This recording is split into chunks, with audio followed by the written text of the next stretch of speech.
What's up, guys? Steve with the MMA Minute here, and we are back with another edition of the Early Line Movement Report. This is the show where we're going to be looking at the early line movement on each fight for UFC Vegas 81 coming up this Saturday. We'll also be looking at the betting splits because, guys, you know it. If you're betting MMA, you've seen this time and time again. If you don't get in early, these lines get absolutely steamed, so we want to make sure that we're on the right side of it. So we're going to go through each fight on this card. UFC Vegas 81, headlined by Sadiq Yusuff and Edson Barboza. Should be a decent card. So we can actually get right into it. And I'll make the screen a little bit bigger so you guys can see all the good stuff. There we go. And we'll start out with a couple of the unknowns. So Michelle Pereira is taking on Andre Petroski on short notice. Petroski's on short notice. I did not see a line come out for that yet. They probably still need to make that official. But I will say, if Pereira gets a decent line, I'll be hammering it because we've seen Petroski struggles with cardio. He's taking this on short notice. Pereira making his 185. I don't want to. Is it a debut? He may have fought at 185 before, but I like him at 185. I think his cardio could be improved there, not cutting down to 170, which seemed pretty insane for him. So keeping an eye on the Pereira line. And then also Terrence McKinney. He's still showing up on, ESPN Tapology that he is going to be fighting on this card, but he literally doesn't have an opponent, and we're now less than a week away. So I have no idea what's going on there. I assume if he gets an opponent, it's not going to be someone high level. And if that's the case, it's just a classic McKinney round one slugfest like it always is. So those are just two fights that we don't really have lines for right now. Same thing, Chris Gutierrez, Alatang Ali. For some reason, I didn't see a line out there for this one either. Again, this is another short notice replacement. Gutierrez was supposed to fight Montel Jackson at UFC Vegas 80, so no line there as well. But for every other fight, we'll get into it. First one here, we have Lisboa taking on Oliveira Morais. And we see just a little bit of line movement here. Lisboa opened up minus 450. Oliveira Morais plus 350. Now you're seeing Lisboa down to minus 380. Oliveira Morais down to plus 300. So a little bit of money coming in. And it's really just because this is such a wide line in what is a generally unproven low-level women's MMA fight. So this is just a classic example of the line's probably starting to come back. You're definitely going to see people just throw blind money on the underdog just because that's typically where you see the value. So I did get to tape this one a little bit. I do think Lisboa should get the job done. She is very dangerous on the feet, on the ground. But again, low-level women's MMA, if it goes to the decisions, if it goes to the scorecards by decision, it's going to be a shit show because we just saw Murata get completely screwed. She got robbed. That was a classic grade A robbery. That was horrible. I don't know how Vanessa Demopoulos got the job done. So if this fight doesn't get finished, Lisboa at minus 380, that looks a little suspect because you just can't trust the judges. So a little bit of money coming in on Lisboa. We'll move on to the next fight here. We have Ashley Yoder taking on Emily Ducote. We have Ducote opened minus 280 favorite, Yoder plus 200. Line is starting to move just a little bit. Ducote is now minus 285. Yoder showing up as plus 230. So people seem to be agreeing with this line. I mean, you're getting an older Ashley Yoder who's pretty one-dimensional with her wrestling, but she does have the size, the physicality. But I do think she starts to fade as the fight goes on. Striking can be a little bit limited. So Ducote should be the rightful favorite. But, when you look at the numbers, she's at a massive size and reach disadvantage. So when it stays on the feet, hopefully she just utilizes that speed and that movement to get the job done. So I do like the Ducote side. But again, that price tag, women's MMA, it can't be trusted at this point. It can't be trusted at this point. In the next fight, this is where we see probably one of the biggest line movements on the entire card, but Alekseeva taking on Dixon. Dixon plus 190 at open. Alekseeva minus 225 at open. This has completely flipped to the other side. Dixon now minus 135. Alekseeva now the plus 115 underdog. So when you look at the implied win probability, that's about a 23% difference, a big shift that we're seeing here.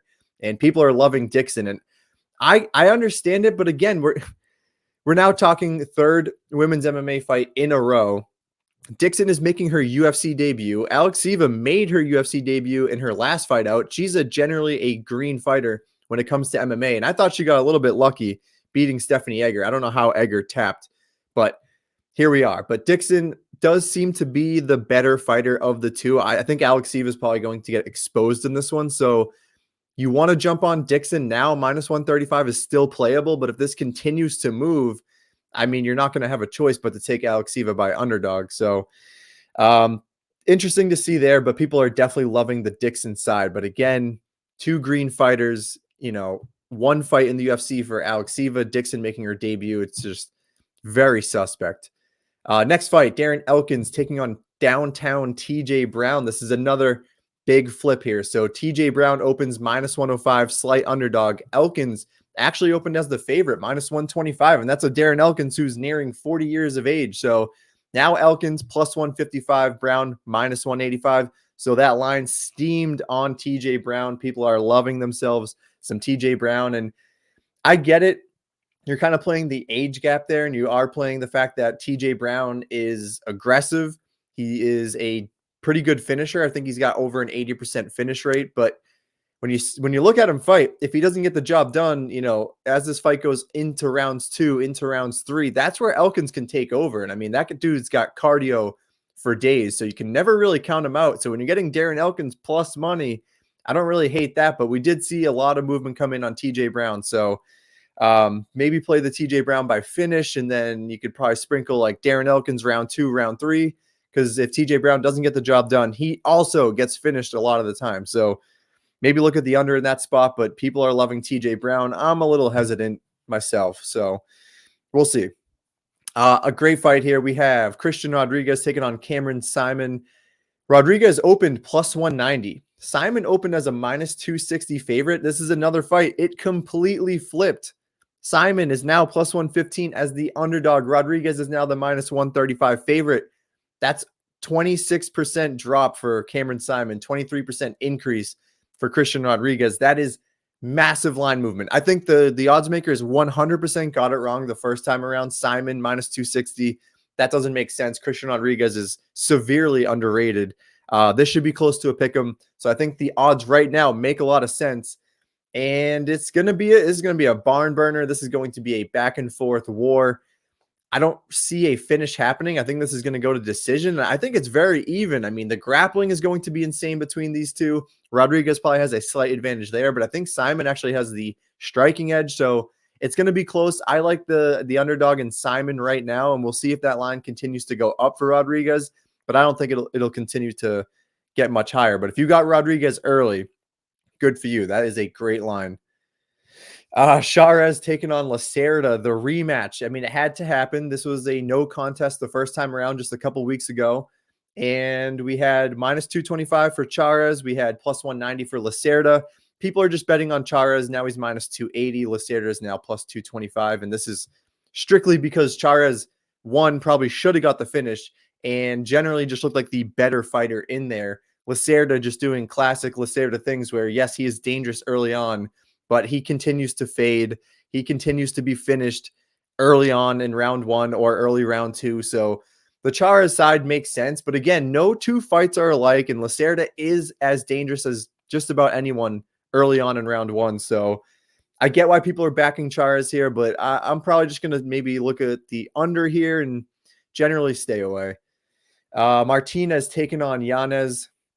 Absolute banger here. This should be the co-main. I'm not really sure why it's not, but maybe that will change. We had minus 130 for Martinez at open. Yanez opened plus 100 as the underdog, and money just tightened up. This is now a straight pick 'em minus 110 both ways, and that makes a ton of sense to me. These guys stack up physically both very well. I think it's like 5'7" versus 5'8". Both have like a 70-inch reach. Both are very good technical strikers. Martinez is probably going to have that wrestling upside if he chooses to use it, but I think Yanez has the speed and power edge, so that's going to be a great fight. I think this line is going to just stay put where it is. If anything, I could probably see Yanez maybe starting to edge as the favorite, but no huge line movement there. That's just going to be a great fight, and maybe you just sit back and watch that one just for entertainment. Co-main event, Jennifer Maia taking on Vivian Araujo, and Maia opened big favorite minus 250, Araujo plus 180 as the underdog. Now we're sitting at minus 150 for Maia and plus 125 for Araujo. So we're seeing that underdog money start to come in. I wouldn't be surprised if that line continues to tighten up, get closer to a pick'em, maybe even flip the other way. So if you're looking at Araujo and you like the odds and you're getting plus money right now is the time to jump, because that money did start to pour in on her. And again, Maia versus Araujo, they're on the same level in my opinion. Araujo is probably going to have that grappling, that wrestling edge. Maia probably a little bit better on the feet, maybe a higher level of output. But this is a close women's MMA fight. Most likely is going to decision. So underdog makes sense for me. And you did see a decent line movement go on Araujo. So, maybe take a stab at the underdog while you still can. And that would bring us to our main event. We have Sodiq Yusuff taking on Edson Barboza. And what is a kind of an odd main event? I think a lot of people just kind of forgot about Sodiq Yusuff. Edson Barboza, an absolute legend of the sport. Not too much to go off of here. Yusuff minus 155 at open. Barboza plus 115 at open. I think that number might be a little bit off, but right now we're sitting at minus 165 for Yusuff and plus 140 for Barboza. So just a tiny little bit of money coming in on the Yusuff side. I think you got to be a little cautious here. Barboza, even though he's 37, 38 years old, he is always dangerous. We just saw that against Billy Q. It's a big cut for him to come down to 145, but he has looked good at this weight class. But I do think the difference maker is going to be Yusuff over the course of 5 rounds. Should be able to break down Barboza. He's the younger guy. I think his conditioning will be a little bit better. So I understand why Yusuff is the favorite here. Minus 165. Honestly, not a terrible price tag. It's just the fact that Barboza can get the job done, and he can get it done early. So, you might want to look at a Barboza round 1, round 2. But Yusuff is tough, man. He's a very durable guy, and he's a smart fighter, good fight IQ. So I think Yusuff is the right side, and that's a playable line. So that's what we have for the early line movement tracker, UFC Vegas 81. If you guys want to check out the premium content, we have, full card predictions with confidence levels, with fight notes. We have a full betting guide. You'll have access to the line movement tracker, to the betting splits, post weigh-in notes. We'll have DFS dropping this week as well. So just a ton of content and really just an all-in-one tool for you guys to bet and make good decisions. So make sure to check that out. Link is in the description below, and we will see you guys next time.